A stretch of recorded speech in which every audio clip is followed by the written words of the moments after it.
Can America survive a full-scale invasion? For over 250 years, one fact has remained unchanged.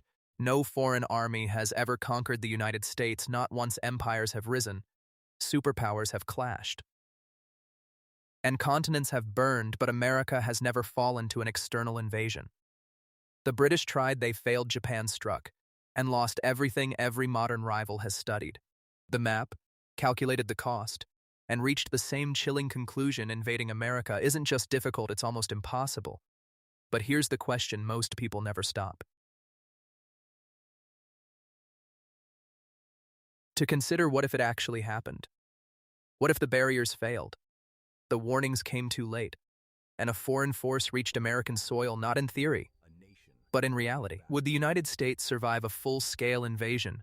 And more importantly, what would that war really look like? This last time America was invaded, it's easy to think it has never happened. But it has. In 1814, during the War of 1812, British forces marched into Washington, D.C. They didn't just raid it, they burned it: the White House, the Capitol, government buildings reduced to ash. The president fled the city for a brief moment. The heart of the United States was in enemy hands, then it ended. The British withdrew. They never returned. A century later, in 1916, Pancho Villa led a raid into New Mexico. It was fast, violent, and shocking, but temporary. He struck, then vanished back across the border before the U.S. could respond fully.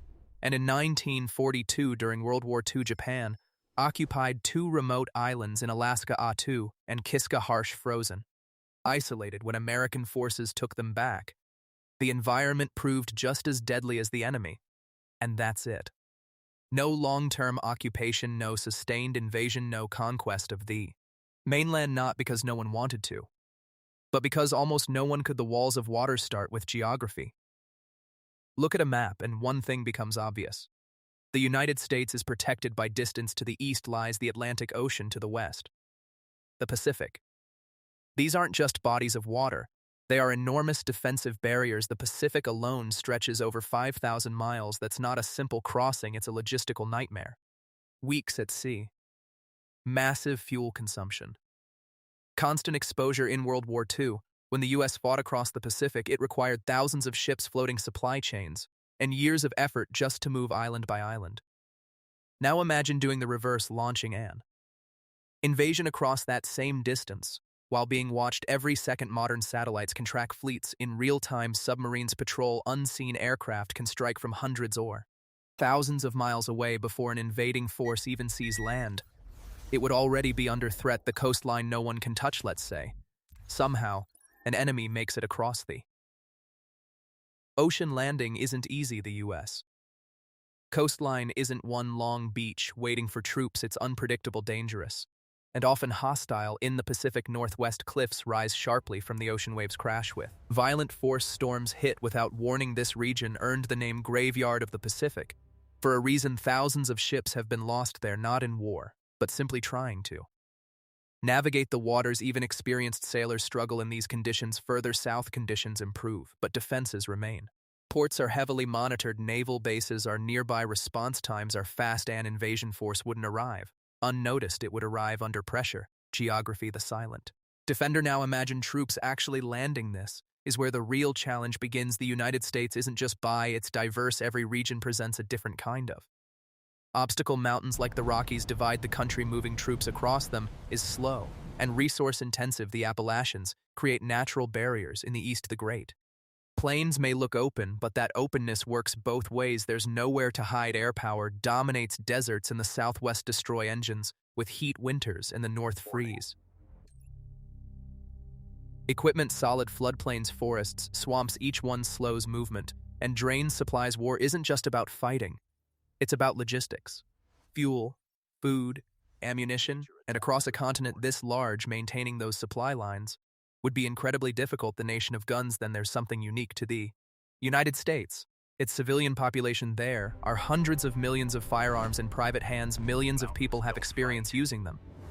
Hunters, veterans, trained civilians. In a worst-case scenario, resistance wouldn't be limited to the military. It could come from neighborhoods, towns, and rural areas, an invading force wouldn't just face organized defense, it would face constant, unpredictable resistance. History has shown how difficult it is to control a population that refuses to submit. Even smaller insurgencies have challenged powerful armies for years now. Imagine that on a much larger scale, the sky that sees everything. Modern warfare has changed.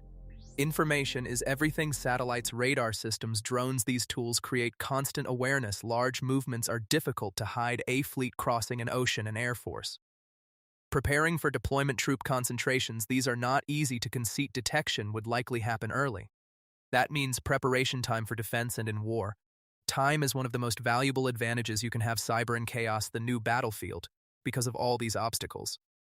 A traditional invasion is unlikely to be the first move. Modern conflict often begins in less visible ways. Cyber attacks can disrupt power grids, communication systems, and financial networks. They don't require ships or soldier, just access and timing. Disinformation campaigns can create confusion, tension, and division. They target perception rather than territory. The goal isn't immediate victory. It's weakening the system from within, creating instability. Before any physical conflict begins, doomsday isn't victory. There are more extreme options, but they come with consequences. Weapons capable of massive destruction don't offer control. They create chaos even in theory. Using such weapons raises a question. What comes next? A destroyed landscape isn't something you can easily occupy or govern, and any large-scale escalation risks retaliation, leading to outcomes that affect everyone involved. Why no? One tries when you combine all these factors: distance, geography, technology, population. You start to see the bigger picture. An invasion of the United States would require enormous resources, careful planning, and a willingness to accept massive risk. Even then, success would be uncertain. That's why most strategies focus elsewhere.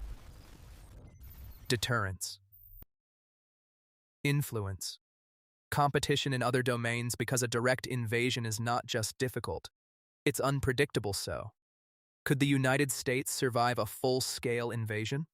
The answer isn't simple, but the challenges facing any invader are clear. Oceans create distance, geography creates obstacles, technology provides awareness, and people add resilience. Even if an enemy managed to land, holding and controlling such a vast and varied country would be an entirely different challenge. History suggests that conquering the United States from the outside would be one of the most difficult military operations imaginable.